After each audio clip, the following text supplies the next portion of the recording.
Kia ora everybody. Well, I'm coming at you from Hamilton office at the moment and choosing to stand next to this cool door where people historically have signed their names and the dates when they arrived in the community, which is a nice reminder for me, certainly being here, of the reason we're all putting in this hard mahi and that. So hope you had a lovely weekend. Last week was a pretty big week with the announcement of the quota, very exciting.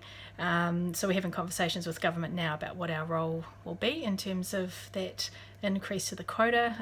We've said that we're pleased that this is a step in the right direction. We would have liked for the implementation of the policy to have occurred sooner, because any delay in providing protection obviously has humanitarian concerns. However, step in the right direction. So we'll look forward to, as the planning starts, how we can be involved in that. There's also good news around the resettlement youth worker roles. There was great work done by the fundraising team, Miranda, the resettlement youth workers, and Rod, all putting together a wicked application with DIA, who are partnering with us for the next 3 years for that project with about $500,000 over that period of time. So pretty cool to see other people confirming and coming on board with what we know, which is the resettlement youth workers are making a massive difference in the community. So I salute you guys, and I'm pretty stoked that the project has another 3 years to continue to build. So well done.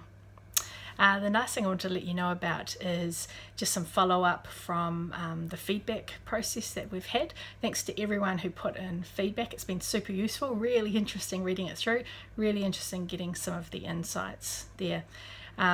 Today we are putting out formal consultation to 3 officers. So we've previously started with Nelson. They're already underway in terms of a potential restructure in their area.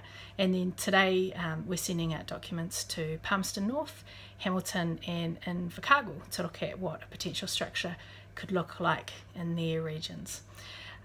Based on the feedback, there's just a couple of things I wanted to give a little bit of insight into.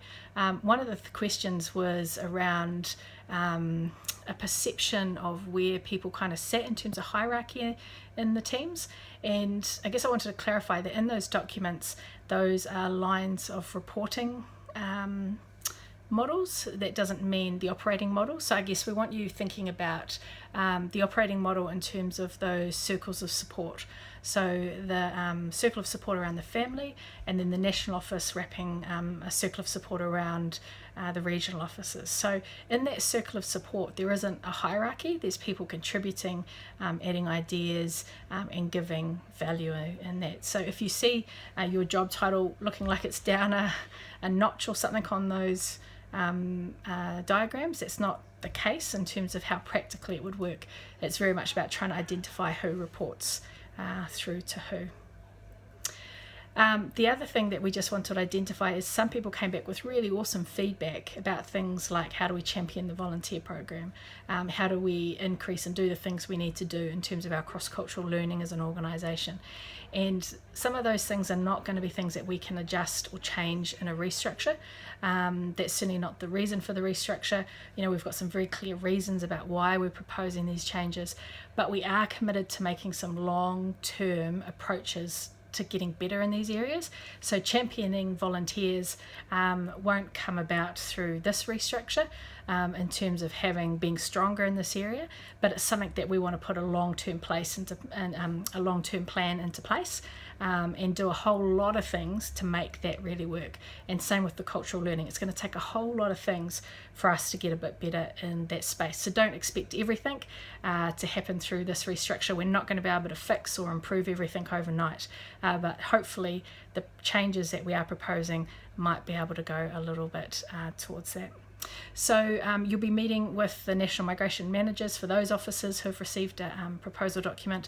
For the other officers, we're going to start talking to you in the next month or so about proposal for your officers as well, with the exception of Wellington, who's looking at a different time frame simply because there's a proposal to change the number of intake arrivals coming into Wellington. So we need to work with the team in Wellington to find out what the timeline looks like for them. So otherwise, look, don't hesitate to contact any of us in the National Migration team. We know that change can be an unsettling time. It also provides a time of opportunities. Don't hesitate to to talk to us if you've got any issues, if you've got any concerns, or you just want to discuss stuff. Look after yourself during a change process, look after others. There's going to be some webinars that we're going to have that you can come on and have a listen to about how to navigate through change and pick up a few tips and tools through that. But otherwise, look, at the end of the day, it's about this. It's about the families who are coming, and it's about us doing our best work possible to give new Kiwis a chance at rebuilding their lives here. So thank you for everything you're doing. Keep going.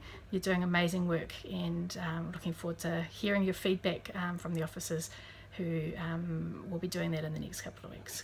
Kia kaha.